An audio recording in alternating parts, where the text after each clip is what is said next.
Hello दोस्तों। कैसे हैं आप लोग? उम्मीद करता हूं कि आप लोग अच्छे ही होंगे। दोस्तों, मैं हूं मोहम्मद इस्ताब और आप देखना शुरू कर दिए हैं गंगा एक्सप्रेस। दोस्तों, मैं गंगा एक्सप्रेस चैनल के माध्यम से देश दुनिया के हर छोटे बड़े खबरों को मैं सरल और आसान भाषा में आप लोगों के सामने रखने का प्रयास करता हूं। और प्रतिदिन के जैसा आज भी मैं आप लोगों के सामने कुछ नया अपडेट लेकर आया हूं। दोस्तों, जैसे कि कल हम आप लोगों को अपडेट दिए थे मिडिल ईस्ट से कि डोनाल्ड ट्रंप ने जो धमकी दिया था दुनिया को कि अगर कोई भी ग्रीनलैंड के पक्ष में बात किया तो मैं उस पर टैरिफ लगा दूंगा। दोस्तों, पहला अपडेट इसी से है कि आज जो है ग्रीनलैंड के अंदर में लाखों की संख्या में प्रदर्शनकारी बाहर आए और विरोध किया अमेरिका का, और नारा लगाया कि ग्रीनलैंड बिकाऊ नहीं है। और दोस्तों, जैसा कि आप लोग जानते हैं कि ग्रीनलैंड में जो है बहुत ज़्यादा ठंडा है, फिर भी प्रदर्शनकारियों में पूरा गर्मजोशी देखा गया और लाखों हजारों लाखों की संख्या में बाहर निकलकर प्रदर्शन किए और सीधा अमेरिका के राष्ट्रपति डोनाल्ड ट्रंप को चेतावनी दिया कि हमारा देश बिकाऊ नहीं है। दोस्तों, दूसरा अपडेट भी मिडिल ईस्ट से ही है।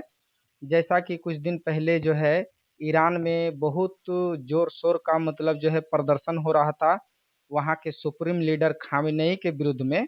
लेकिन अभी वहाँ का प्रदर्शनकारियों का कहना है कि अमेरिका के राष्ट्रपति डोनाल्ड ट्रंप ने हम लोगों को उकसाया भड़काया और आज बेसहारा छोड़ दिया। यानी वहाँ जो है इससे स्पष्ट रूप से ये पता चलता है कि ईरान के अंदर में जो भी प्रदर्शन हुआ उसके पीछे अमेरिका का ही हाथ है।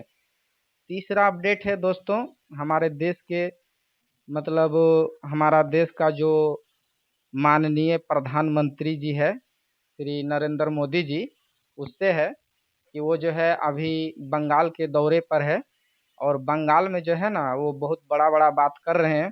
अब देखना ये है कि क्या वो अपने वादों पे सही उतर पाते हैं, क्योंकि अभी तक जो भी देखा गया है कि मोदी जी जो बोले हैं उसमें कुछ ही बातों में जो है वो मतलब खरा उतरे हैं, ज्यादातर बातों में जो है खरा नहीं उतर पाए हैं। जैसे 5 करोड़ वाला नौकरी और है बंगाल से भाषण के द्वारा स्पीच के द्वारा नरेंद्र मोदी जी बोले हैं कि जो है बिहार से हम दोबारा जंगल राज को समाप्त कर दिए हैं। और अभी बंगाल में बोल रहे हैं कि बंगाल से अब मैं घुसपैठियों को समाप्त करूंगा। ये बहुत अच्छा बात है। हमारे देश में जो है घुसपैठी किसी भी हाल में हम लोगों को स्वीकार्य नहीं है। हर हाल में घुसपैठी नहीं होना चाहिए। लेकिन एक बात नरेंद्र मोदी जी बोले हैं कि मतलब जो है ममता हमको जमीन नहीं दे रहा है, मतलब घुसपैठियों को बाहर भगाने के लिए। लेकिन सोचने वाला बात है कि केंद्र सरकार को एक राज्य सरकार जमीन नहीं दे रहा है। मतलब समझ सकते हैं कितना बड़ा बात है और कितना शर्म का बात है कि देश के प्रधानमंत्री को एक मुख्यमंत्री जमीन नहीं दे रहा है और देश का प्रधानमंत्री यानी केंद्र सरकार कुछ नहीं कर पा रहा है। हम तो यही कहेंगे कि जो है जो केंद्र सरकार है उसका अधिकार है राज्य से अपना जमीन ले और जल्द से जल्द जो है घुसपैठियों को हमारे भारत से सफाया किया जाना चाहिए।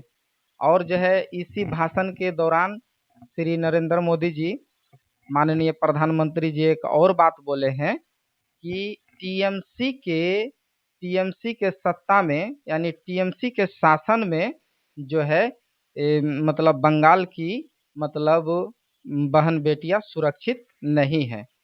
लेकिन सोचने वाला बात यह है दोस्तों कि मणिपुर में जो हुआ वो पूरा केंद्र का हिस्सा है, यानी पूरा भारत का हिस्सा है और पूरा भारत में श्री नरेंद्र मोदी का कंट्रोल है। तो मणिपुर में जो हो रहा था उसमें किसके शासन में हुआ, ये भी सोचने वाली बात है कि अभी टीएमसी पे जो भी मतलब ये आरोप लगा रहे हैं तो ये भी तो आरोप बनता है कि वो केंद्र सरकार के होते हुए भी तो नहीं रोक पाए। तो दोस्तों यही है कुछ हमारा अपडेट।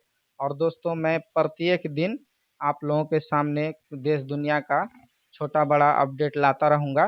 दोस्तों मेरा चैनल को जो है लाइक सब्सक्राइब करें और कमेंट भी करें। Thank you.